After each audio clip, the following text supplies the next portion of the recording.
Baggage claim is down the escalator to the left.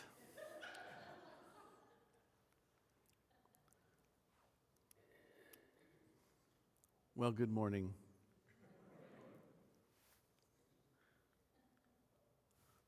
The words that you heard the choir sing a few minutes ago, I think, are still ringing in the air. With a voice of singing, declare this and let it be heard. And that is not shy language. That's not careful, restrained, let's keep this dignified and under control language. No, that is the sound of something overflowing. It sounds like joy that has become too large to keep private. It sounds like good news that refuses to stay politely contained. And maybe you noticed what the choir anthem does not say. It does not say, wait until you feel fully prepared. It does not say, once you've sorted out every doubt and every question. It does not say, after you've become the sort of person who seems qualified for this kind of thing. It simply says, declare it, let it be heard. And once you sit with that for a moment, it becomes a little unsettling, at least to me. I don't know about you, but I prefer a bit more notice than that. I like preparation. I like certainty. I like knowing what I'm doing before I step into something important. And yet, Pentecost has never been particularly interested in waiting for perfect readiness. Now, we've spent the last several weeks proclaiming something bold. Christ is risen. We've sung it. We've prayed it. We've built an entire season around it. We are Easter people. That's not just a slogan. It's a declaration that something decisive has happened in the world. It means life has overcome death. Hope has broken through despair. God has done something that cannot be undone. And still, even after Easter, a question lingers. If Christ is risen, then now what? That's the question that Pentecost answers. Most of us know what usually happens after Easter worship on that Easter Sunday. I went home, I made a big dinner, I ate coconut cream pie, I may or may not have taken a nap, and by Monday morning, life had settled right back into its familiar rhythms. The tomb is empty, death is defeated, life has won, and then Monday comes. The dog still needs to be fed. Somebody has to answer the emails. And the laundry somehow has continued its relentless advance to the laundry room. The alarm clock goes off. The bills still arrive. The headlines keep rolling in. It doesn't take long before the question starts to surface, what difference does the resurrection actually make? And honestly, I think that question feels even heavier in a world like ours. It's hard right now to avoid the feeling that everything is fraying just a little bit around the edges. The headlines come quickly and rarely bring peace. Conversations turn sharp faster than they used to. The cost of nearly everything keeps climbing, while patience seems to be in increasingly short supply.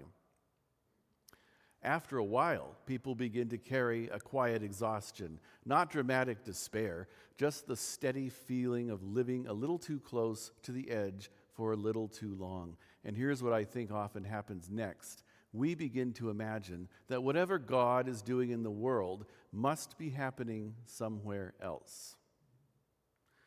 Somewhere larger, somewhere more dramatic, somewhere beyond ordinary people trying to get through ordinary weeks. But every once in a while, something interrupts that assumption. Earlier this month, on a Delta Airlines flight from Atlanta to Portland, somewhere out over eastern Oregon, something very unexpected happened. A woman went into labor toward the end of the flight. Now, most of us, when we board an airplane, are hoping for two things: that the person in front of us doesn't recline back too far, and that nothing unusual happens up at 30,000 feet. A baby being born in row 17 is generally not included in the preferred travel experience.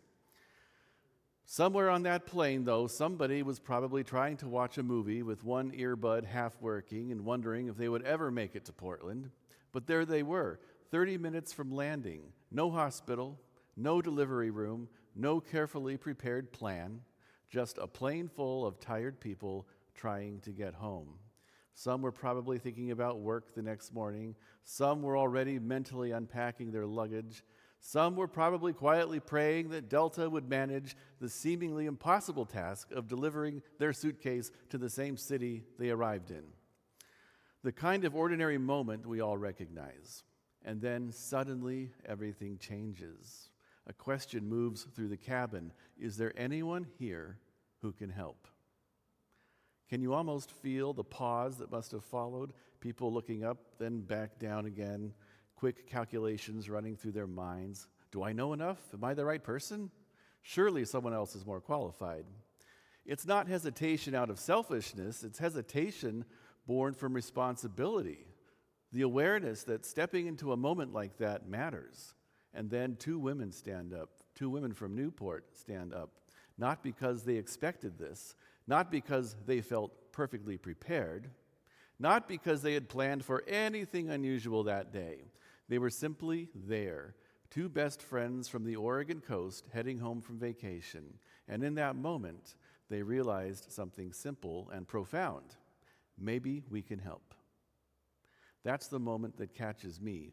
Not certainty, not expertise, just recognition. And what followed was not polished or ideal, it was pure improvisation.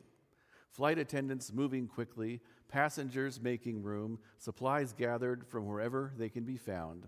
At one point, they even use a shoelace to handle the umbilical cord, which is one of those details that feels almost too ordinary to even belong in a story like this. And yet, it matters deeply because that's how grace often works. Not through perfect conditions, but through ordinary things offered at the right moment. And then, somewhere over the high desert, a baby enters the world, safely, surrounded by strangers who suddenly became a community. And the thing that stays with me about that story is this. Nobody on that plane became somebody else. Nobody suddenly transformed into a different kind of person. The moment did not create compassion or wisdom or courage out of thin air. The moment revealed that what was already there were skills that they had learned, instincts they had formed, compassion they had quietly carried for years. The crisis simply brought it to the surface, and I wonder if Pentecost is exactly that kind of moment. Pentecost is not God suddenly deciding to care about humanity. Pentecost is not God finally becoming generous. Pentecost is the moment when the abundance of God spills over in such a way that ordinary people begin to discover what God has already placed within them. That matters to me especially because many of us carry around a quiet assumption that God is stingy. Not that we'd say it out loud, of course. We're good church people. We know not to say such things. But sometimes we live as though grace is scarce, as though compassion must be rationed carefully, as though the Spirit is handed out sparingly and only to a deserving few, as though there might not be enough holiness to go around. But Pentecost tells a completely different story. God is not stingy. The Spirit is poured out, not measured carefully or not distributed reluctantly, but poured out, overflowing, abundant. And that abundance arrives in a room full of ordinary people. The disciples don't wake up on Pentecost morning looking fearless or polished or particularly impressive. They are gathered together in one place, still trying to make sense of everything they've experienced. They've seen the empty tomb. They've encountered the risen Christ. They've heard promises about what's coming next. And still, there's no indication they feel ready. What they have is not certainty. What they have is not a strategic plan. What they have is each other and a promise they don't yet fully understand. And then suddenly, everything changes. The sound of wind fills the room, not a gentle breeze, but something strong enough to interrupt them, strong enough to be felt, to be heard, and then fire appears, resting on each of them, which is why the Pentecost color is red. Not just Peter, not just the leaders, but each of them, and they begin to speak, although not in one voice, as we saw in the video, not even in one language, not in one carefully managed expression. They speak in many languages, and the crowd that gathers hears something remarkable. Each person hears the good news in their own native tongue. The miracle of Pentecost is not just that the disciples are speaking. The miracle is that people understand. Pentecost is not merely proclamation. It is therefore about connection. It's the breaking down of barriers that normally hold people apart. Language, culture, background, suspicion, fear. All the ordinary walls human beings build around themselves begin to crack just a little bit and open under the weight of grace. And it doesn't feel neat or orderly. Some people are amazed. Some are confused. Some are trying to make sense of what they're witnessing. And some decide that the simplest explanation is the best one. As Kirsten read to us, these people must be drunk, which is honestly one of my favorite details of this entire story. It's only 9 o'clock in the morning, maybe it's 5 o'clock somewhere, but still, they were not drunk. They were not drunk. It is a little funny, but it reminds me that even in the middle of something holy, people are still people. Not everyone recognizes the movement of God right away. Some dismiss it. Some misunderstand it. Some stand at a distance trying to explain it away. That's not new. Human beings have been doing that for a very long time. Long before Pentecost, there's another moment in Scripture where the Spirit begins moving beyond the boundaries people expected. The second reading that Kirsten gave us this morning. Honestly, I love that story from Numbers because it feels so deeply human. Moses is exhausted. The people are restless. Complaints are flying in every direction. Everyone seems unhappy about something. Moses reaches the point where he finally says out loud what leaders sometimes feel but rarely admit. I can't carry this by myself. There's something refreshing about the honesty of that moment. No pretending, no polished spirituality, no everything's fine. Just truth. This is too heavy for one person to carry alone. And God responds not with condemnation, but with sharing. It's important to me that God does not say, try harder. God does not say, figure it out yourself. God shares the burden. 70 elders are gathered, and the Spirit resting on Moses is shared with all of them. And when the Spirit rests upon them, they begin to prophesy. It's structured, understandable. The right people in the right place, receiving the right gift at the right time. Everything makes sense until it doesn't. Then what happens? Remember the two men, Eldad and Medad, are still back in the camp. They are not where they're supposed to be. They are not part of the official gathering. They're not participating correctly, and yet the Spirit rests on them too. And they begin prophesying out there in the camp, away from the structure, outside the expected boundaries. And immediately, anxiety enters the story. A young man runs to Moses with the news. And Joshua, faithful Joshua, loyal Joshua, trying to protect what he believes is sacred, says, "My Lord Moses, stop them." It's easy to make Joshua the villain here, but I don't think that's fair. Joshua is doing what human beings have always done when something important starts to feel unpredictable. He's trying to protect it. He's trying to preserve order. He's trying to make sure the sacred stays manageable. Churches do this all the time. We say we want the Spirit to move. We pray for renewal. We ask God to do a new thing. But quietly underneath those prayers, there's often another prayer hiding.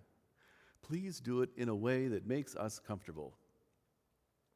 Methodists do enjoy a well-organized movement of the Spirit. preferably one that ends on time and includes a casserole. We all like renewal in theory. We just prefer it to arrive with an agenda and a committee report. Churches are very good at praying for the Spirit right up until the moment the Spirit starts moving furniture around. And Moses responds with one of the most beautiful lines in the entire Old Testament. Would that all the Lord's people were prophets, and that the Lord would put his Spirit on them. All, not just some, not just the qualified, not just the officially sanctioned, but all. That is not a statement of scarcity. That is abundance. That is Moses imagining a world where the Spirit of God is not hoarded, controlled, or rationed out carefully to a select few. And generations later, on the day of Pentecost, that hope explodes into reality. I will pour out my Spirit on all flesh. Not a trickle, not a measured distribution, but poured out, sons and daughters, young and old. Your young men shall see visions, and your old men shall dream dreams, which is reassuring for a congregation like ours, though ideally not dreaming dreams during the sermon, but whatever. Everything people assumed about where the Spirit belongs begins to fall apart. And what Moses once imagined finally becomes real. That's one of the reasons Pentecost matters so deeply to United Methodists. Our tradition has always insisted that grace is bigger than we think it is. John Wesley believed God's grace is already at work in people long before they fully understand it. Methodists call that prevenient grace, the grace that goes before us, which means God is already moving in people's lives before they arrive at certainty, before they have perfect theology, before they feel ready. That is Pentecost language. The Spirit poured out on all flesh, God moving toward humanity abundantly, generously, extravagantly, not stingily, not cautiously, but abundantly. And I think, honestly, the church, all churches, need to hear that right now, because there is a deep temptation in anxious times to become smaller in imagination, in compassion, in hope. Scarcity does that to people. We start acting as though there isn't enough grace to go around, not enough welcome, not enough mercy or belonging. And Pentecost stands right in the middle of that fear and says, look again. The Spirit is poured out, not reserved, not withheld, but poured out. And if that's true, and I believe it is, then the church is not called to become smaller and more fearful. The church is called to become more open, more compassionate and courageous, even more alive, more connected to the needs of the world around it. And that is deeply Methodist too. John Wesley never imagined holiness as something private and isolated. For him, holiness always moved outward into the world, feeding people, visiting prisoners, caring for the poor, educating children, healing communities, practical holiness, social holiness, grace that takes visible shape. Which means Pentecost is not just about spiritual feelings. It's about transformed people becoming part of God's transformation of the world. And that is where this story stops being ancient history. There's still a tendency in all of us to step back and assume this must be for someone else, someone more confident or knowledgeable, someone who seems like the kind of person who would naturally know what to do. And so we watch, we admire, we appreciate, and all the while the Spirit remains unbounded, still moving, still pouring outward, still refusing to stay confined to the categories that we create. There is a quiet kind of disqualification that can settle over people with time. Maybe you've said one of these things like, I'm too old for that, or I've already done my part, or I'm not the kind of person who speaks up. I wouldn't even know where to begin. There comes a point in life where people start assuming the important work, belongs to younger people now, which is interesting considering Pentecost specifically says, "Your old men shall dream dreams." Those thoughts don't sound rebellious. They sound practical. They sound reasonable, almost humble, and yet they create distance, a way of standing just outside the moment, like Eldad and Medad, a way of hearing the question, "Is there anyone here who can help?" and quietly hoping someone else answers first. This is where Pentecost becomes more than a story. It becomes an invitation. Not whether the Spirit has been given, that question's already been answered. The Spirit has already been poured out. The question now is whether we'll trust what's already been given. Which brings us back once again to that plain over eastern Oregon. Those two women from Newport did not suddenly become compassionate in that moment. They already were compassionate. The moment simply revealed it. And maybe Pentecost works the same way. Maybe the Spirit has been quietly shaping people all along, preparing compassion, forming courage, growing wisdom, teaching kindness. And then one day the moment arrives, and suddenly what was hidden becomes visible.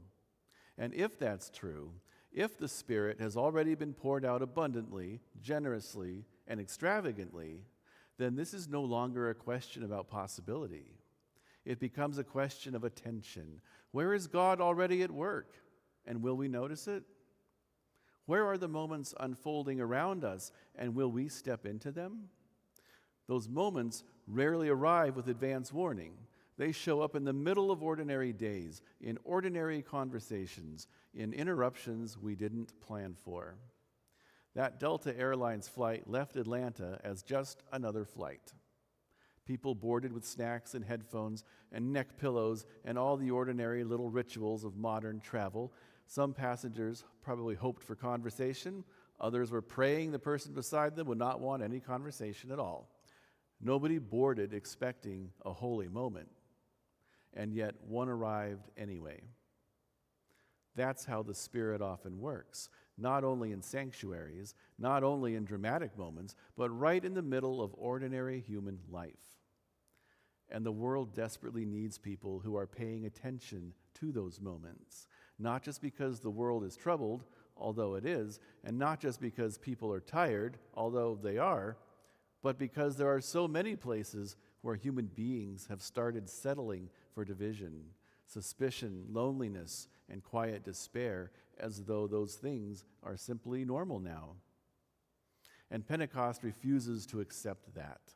Pentecost insists that God is still moving toward humanity, still pouring out grace, still creating connection, still building communities where people can flourish together. That's important. Christianity is not merely a private spiritual experience. Christianity is helping all of us become more enlightened versions of ourselves. Pentecost creates a people, a community, a church, not a collection of isolated believers, but human beings bound together by grace and sent outward for the healing of the world. That, too, is deeply Methodist. John Wesley once said, "There is no holiness but social holiness." Now, he did not mean holiness only happens in groups. He meant holiness always moves outward into relationship. It becomes visible. It feeds people. It visits the lonely. It comforts the grieving. It teaches children. It builds hospitals. It starts schools. It refuses to separate the love of God from the love of neighbor. That's what the Spirit does. The Spirit creates communities where grace takes shape. I think Albany needs that kind of church right now. Not a church obsessed with appearing successful. Not a church trying to win arguments all the time. Not a church withdrawing fearfully from the world around it, but rather a church alive enough to notice people. A church joyful enough to carry hope into exhausted places. A church courageous enough to keep building bridges in a time when everybody else seems determined to build walls. There are people all around us carrying burdens heavier than they let on, families under strain, neighbors who feel invisible, young people trying to imagine a future that feels increasingly uncertain, and older adults quietly wondering whether their season of usefulness have passed. In a community the size of Albany, people carry each other's stories, whether they mean to or not. You can go to Bi-Mart for light bulbs and come home knowing 3 new prayer concerns. That's the kind of place Albany is. And every single day, moments appear where something different could happen. A word of kindness, a decision to listen instead of dismiss, an act of generosity, or a conversation that moves toward understanding instead of deeper hostility. Those moments rarely look dramatic. Nobody pauses and says, yes, Pentecost is happening. And yet, that is exactly where the Spirit keeps showing up. Not only in wind and fire, but in compassion and courage. Ordinary people willing to step toward one another instead of away. And that's why those words from the choir anthem matter so much. With a voice of singing, declare ye this, and let it be heard. That is not merely a command to speak louder. It is an invitation to live visibly, to become the kind of people whose lives proclaim good news. Not perfectly, not flawlessly, just faithfully. What we're declaring is not that we have everything figured out. We're declaring that God has not abandoned the world. We are declaring that grace is still real and that hope is still alive. We declare that the Spirit is still moving through ordinary people on ordinary days, especially today. Which brings us back one final time to that question echoing through the cabin of the Delta flight. Is there anyone here who can help? I keep thinking about that moment, not just the emergency itself, but the decision that followed. The moment when 2 ordinary people realized if nobody steps forward, then nothing changes. And so they did. Not perfectly, not with complete certainty, but faithfully. Somewhere over the high desert, strangers became a community long enough to welcome a child safely into the world. That feels like Pentecost to me. People brought together unexpectedly, fear giving way to compassion, ordinary gifts becoming exactly what the moment required. A little improvisation, a little courage, and a whole lot of grace. Maybe that's the invitation Pentecost places before the church every year, not simply to admire what happened long ago, but to ask ourselves whether we are willing to become the kind of people Pentecost creates. People who believe God is abundant, people who believe grace is larger than fear, and people who believe the Spirit still moves beyond the boundaries that we create. The church, therefore, does not need to wait for another Pentecost. The Spirit has already been poured out, not sparingly or selectively, on all flesh, young and old, on confident and uncertain, people who think they're ready and people who are absolutely convinced that they are not. That's overflowing. That's abundant. So my challenge to us all today is to pay attention. Notice the moments that find you this week. They may not look dramatic. They may not arrive at convenient times. They may begin with nothing more than a quiet sense that someone nearby needs compassion, encouragement, or understanding. They may arrive while you're standing in line somewhere trying to remember why you came into the store in the first place. And when those moments come, listen carefully. Beneath all the noise and exhaustion and anxiety of the world, there is still a voice asking, is there anyone here who can help? And I think if something in you begins to answer, even quietly, I think I can, then trust that you are not stepping into that moment alone. The Spirit is already there, already moving, already preparing hearts, already pouring grace into places that looked empty only moments before. So, with a voice of singing, declare this, let it be heard, not only in what we say, but in how we live, in how we love, in how we welcome, in how we forgive, in how we build communities where people can breathe again. For the Spirit is unbounded. The grace of God is abundant, and the world is still waiting for the church to become what it has already been given the power to be. Amen. Now, John Wesley would want us to sing about that. So please stand. Walt and Kirsten will join me at the Steinway. We will sing something. Spirit Song, United Methodist Hymnal 347, and the words will be on the screen as well. Stand up, stretch, you made it through.